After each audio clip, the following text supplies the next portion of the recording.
Okay, so you can see that I've removed the wiring, the guide, the front axle. I'm getting ready to do the mods on the chassis. But before we remove the rear axle, I just wanted to show you something. I've marked this area right here where the crown goes, and I'll explain why. When we pop this out, this lets me know where we can sand the chassis or make a cut. The reason why is sometimes slotted gears, they are a little bit larger in diameter, and sometimes the clearance between the crown gear and the chassis is very, very close. Sometimes it doesn't rub, but it's just so close to me that better safe than sorry, so I'll remove some material. So I will go ahead and I use a marker. I mark this area. Now we can just pop the axle out pretty easy. Finger underneath here, a little bit of pressure. That's it. Same thing over here, just a little pressure, and it's out. Now that it's out, and like I said, I am going to leave the motor in place. We're going to do the chassis mods that we talked about in part 1. Then we're going to come back. We're going to get the bushings in place. So it's time to get our bushings in place. I can highly suggest right now that you go to Slot Car Corner and you get this bushing alignment kit. You get this burr bit and you get what's called a pin gauge. Looks a lot like an axle. It's just a few thousandths larger diameter, very precise fit in the bushings, and it's going to help you align them. But the star of the show to me is the burr bit. So here's what we're going to do. We're going to enlarge these openings just a little bit. Now, why are we going to do that? Well, a lot of times when you snap these bushings in and out of here, you can cause some stress fractures here and here primarily. And we're going to try to reduce that chance of that happening. We're going to open this up. So it prevents that. The second thing it does is allow bushing, when it's sitting in here, a little bit of movement, and that helps in the alignment. So how to use it? It's real simple. You can just use it by hand. You can use a pin vise if you want to. I just use it by hand. You start out here one side, one at a time, and you just put it in there with a little bit of pressure, and you put it through. Now I've done this side, and you can see I've just removed enough material, not a lot, to where it moves freely. The other side is still a tight fit. So you're just going to start with a little bit of pressure, twisting and pushing at the same time. As you can see, this side hasn't been done, until you get it like that. Now, one final thing you might want to do, that I always do, is you know those areas right here, the little notches, when you snap the bushing in place. Well, I reduce that plastic a little bit. I use a little bit of sandpaper. I just do that.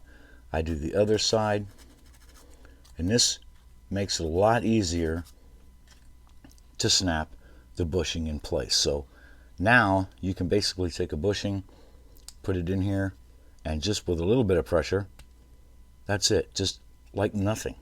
It still snaps in place, but it's secure enough, and you can see it moving around. We'll show you that in the next video. So now we're going to go ahead and do the other side, and we'll get this aligned. Alright, so I've installed the bushings temporarily just to show you what we've accomplished. So I'm going to put an axle in here on this side that we've done, and you can see the movement. That's what you want. This is going to help you align it. Remember, we're relieving stress on the chassis, but this movement is going to make alignment a whole lot easier. Without it, really, you're pretty much wasting your time. So you want to sand that material away and get that bushing to move around like that. As you can see here on the other side, I snapped this in place, and I had to use a needle nose pliers, very tight, and you can see there's nothing. It's locked in place. I can't adjust it. So that's why we're sanding over here and we're doing this mod. So anyway, now I'm going to pop these out. We're going to do the other side, and then we'll get it installed.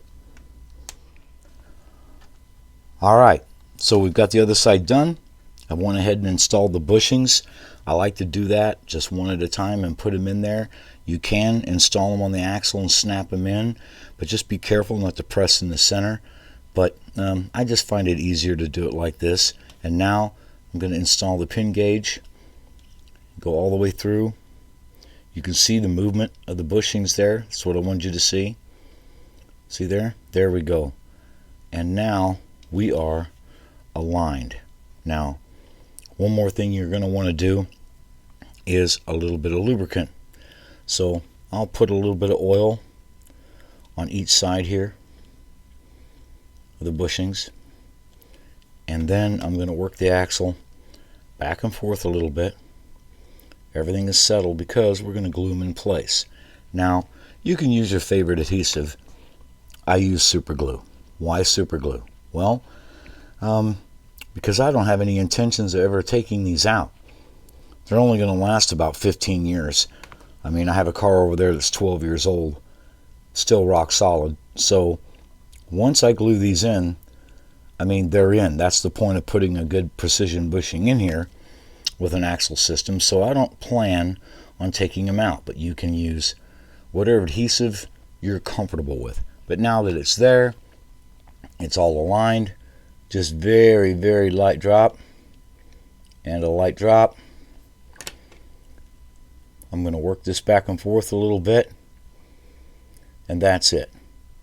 The reason that you lubricate that axle is just in case you get a little heavy-handed with the super glue.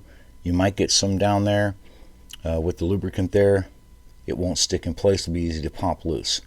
But now I've glued them in place. You can see the good movement here.